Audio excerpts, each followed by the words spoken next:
नमस्कार। आज हम एक बेहद ही गहरी और दार्शनिक यात्रा पर निकलने वाले हैं। आज का ये विश्लेषण कोई साधारण चर्चा नहीं है, बल्कि ये प्राचीन ज्ञान और ब्रह्मांड के कुछ सबसे बड़े रहस्यों को डिकोड करने का एक प्रयास है। कैसी रहेगी ये यात्रा? चलिए बिना किसी देरी के इस अद्भुत सफर की शुरुआत करते हैं। सबसे पहले एक बहुत ही बुनियादी सा सवाल है, भगवान कौन है? बचपन से ही ये शब्द हमारे आसपास गूंजता रहा है, पर क्या इसका असली मतलब सिर्फ एक साधारण सी उपाधि है या फिर इसके पीछे कोई गहरा कॉस्मिक साइंस और दर्शन छिपा है? चलिए आज इस राज से पर्दा उठाते हैं। दरअसल भगवान शब्द अपने आप में एक पूरा यूनिवर्स है। ध्यान दीजिएगा, भ से भूमि, ग से गगन, व से वायु, अ से अग्नि और न से नीर यानी पानी। इन पांचों ब्रह्मांडीय तत्वों को जो एक साथ साध ले, जिससे इन पर नियंत्रण हो, वही भगवान है। और इन सभी शक्तियों को जो पूरी तरह से नियंत्रित करते हैं, वो हैं महादेव यानी शिव। आज के इस विश्लेषण में हम इन्हीं 5 अहम पड़ावों से गुजरेंगे, भगवान और शिव के असली मतलब से लेकर उनके प्रतीकों के राज, नटराज का स्वरूप, भोलेनाथ और महाकाल का अंतर, और सबसे जरूरी इन सब से मिलने वाले लाइफ लेसन्स तक। तो पहला पड़ाव है भगवान और शिव का अर्थ। आइए देखते हैं कि यूनिवर्स की इस विशाल परिभाषा में शिव किस तरह से इस पूरी सृष्टि का मूलभूत सत्य है। इसे रूल ऑफ 3 से बहुत ही खूबसूरती से समझा जा सकता है। पहला है सत्य, वो जो कभी बदलता नहीं, जिसे किसी ने बनाया नहीं। दूसरा है शून्य। सोचिए, जब ये लगातार फैलता हुआ ब्रह्मांड एक दिन रुक जाएगा और सब कुछ ढह जाएगा, तब क्या बचेगा? सिर्फ शून्य। और तीसरा है अंधकार, जो शाश्वत है। रोशनी के बिना भी अंधेरा हमेशा मौजूद रहता है। यही तीनों असल में शिव के ही रूप हैं। दूसरा पड़ाव शिव के प्रतीकों का रहस्य। अब हम इस विशाल ब्रह्मांड से थोड़ा माइक्रो लेवल पर आते हैं और शिव द्वारा धारण किए गए उन भौतिक प्रतीकों के रहस्य को समझते हैं। शुरुआत उनके सबसे प्रतिष्ठित वाद्य यंत्र से करते हैं, शिव का डमरू।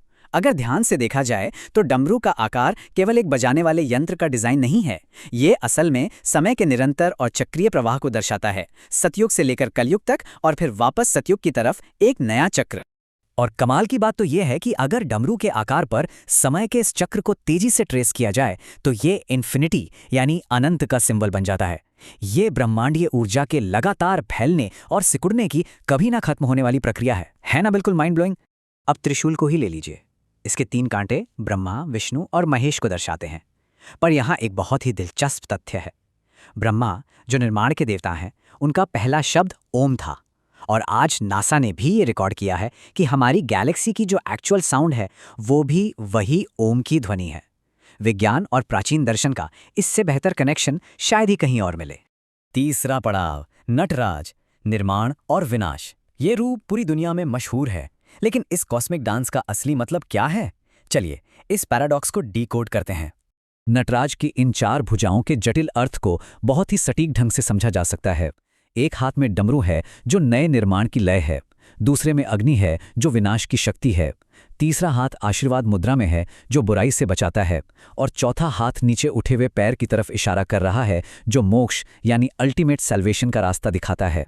यहाँ पर डिस्ट्रक्शन यानी विनाश का मतलब हमेशा नेगेटिव नहीं होता। सोचिए, पुरानी आदतों को खत्म करना पड़ता है, तभी तो नई और बेहतर आदतें बन पाती हैं। ठीक वैसे ही कुछ नया बनाने के लिए पुराने को जलाकर रास्ता साफ करना एक कॉस्मिक जरूरत है। विनाश असल में नई शुरुआत के लिए जगह बनाता है। चौथा पड़ाव भोलेनाथ और महाकाल।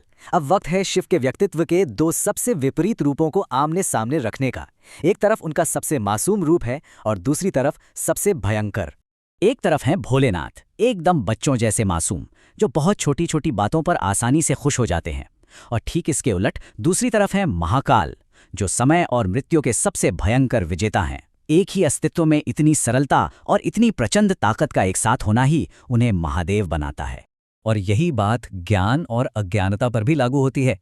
हमारा ज्ञान बहुत सीमित है, किसी इंसान या गूगल की तरह इसकी एक लिमिट है, लेकिन अज्ञानता वो बिल्कुल असीमित है, एक खाली स्पेस की तरह जिसे भरने की जरूरत है। शिव इन दोनों के स्वामी हैं, इसलिए अगर हमें कुछ सीखना है तो पहले अपने दिमाग का बर्तन बिल्कुल खाली करना होगा। इस संदर्भ में पनाद ऋषि की एक छोटी सी कथा बड़ी दिलचस्प है।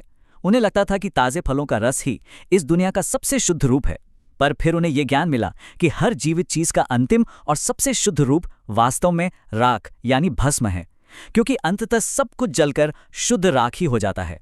और आखिर उन्हें महाकाल क्यों कहा जाता है? इसका जवाब छिपा है मार्कंडेय ऋषि की कहानी में।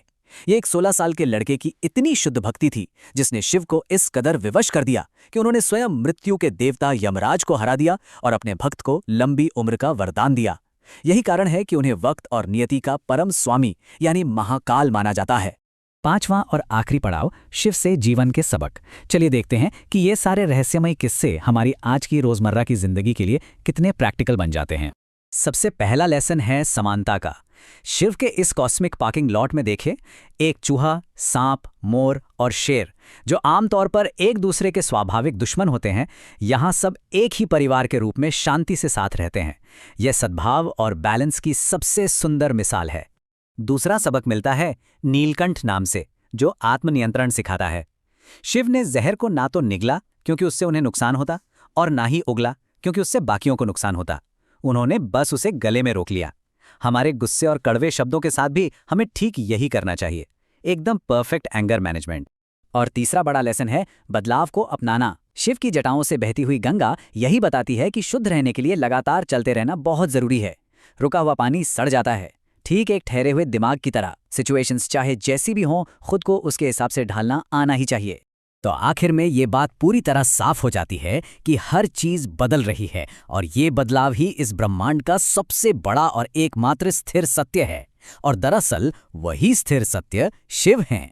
तो एक बार सोचकर देखिए, क्या हम अपने जीवन में आने वाले इस निश्चित बदलाव के खूबसूरत चक्र को खुले दिल से अपनाने के लिए पूरी तरह से तैयार हैं?